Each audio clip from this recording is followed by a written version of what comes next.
Howdy, howdy. Been a little while since I've done one of these. This is a 1990 October build date VN Vacationer. It's one of my more recent purchases. It is a very well kept car. Kind of couldn't pass it up. So the second VN I've had a VN Calais as well. This has got the 3.8 litre Buick V6, which is arguably one of the best V6s ever produced. This one's extremely healthy, and with the 5-speed manual, it is a very torquey motor. So, yeah.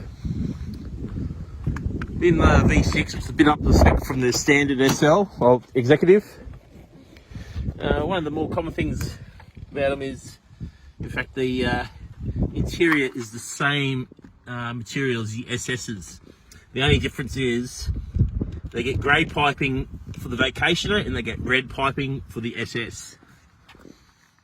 She's got the factory original radio. It is like literally brand new. Even has the dash mat, look at that. Up and under here, this is the phone. The infamous Buick V6. This one being one of the earlier makes, because it's October 1990, so Series 2 coming in November. This one's, you know, it's a bit more aggressive than the later Buicks. Doesn't make any difference, it just means it's just a bit better engine. More based, this one's more based towards the American variant and not the later Australian variants.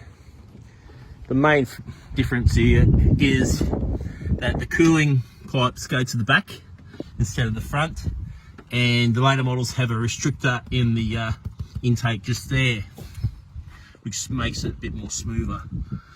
These were originally for, this particular motor was originally for front wheel drive, but most infamous car it was in was the Buick GNX, which was a turbocharged.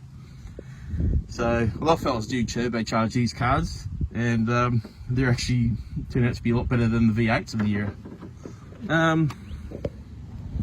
Yeah, other than that, she's very straight, she's extremely clean. Could not help myself. As the VN Commodore is probably arguably one of the top 10 best Holdens. If you look at it from you know, the development and engineering standpoint that Holden had at the time, it's definitely one of the top 10 cars that they ever made. And that's not from me, that's from like web experts and all the rest of it. It was car of the year when it was first released, and it was a step up from the small to mid-size VL Commodore of that same sort of era, the car that it replaced. Still based on the Opel from Europe, but it's stretched and widened, so there's not much the same as the Opel variant. All in all, she's a good rig. I've got it as a collector car. It is, as you can tell, full grandpa spec. It's got the seat covers, it's got the rear louver, and sourced up the hubcaps. I mean the headlight protectors, and it comes with the hubcaps, the 14-inch hubcaps. She's about to go on Club Rego this week because she's just turned 30. It's 1st of November, so she's now 30 years old. I can go put it straight onto Club Rego, which pisses a lot of people off when they see a car like this on Club Rego.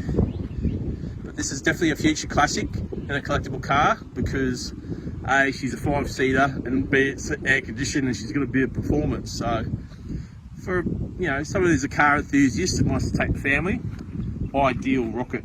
I'd get into them now while they're still cheap, because these ones are definitely starting to appreciate in value. I've actually seen examples similar to this go for $18,000-$19,000, and good luck getting a V8 for less than 20 grand these days. You just simply will not find one. The plan is to try and chase up a 1990 VG Ute to try and match this one as well,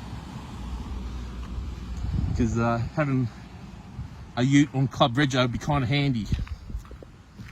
But all in all, this is my new rig, and yeah, I'll be hanging on to this one for quite some time.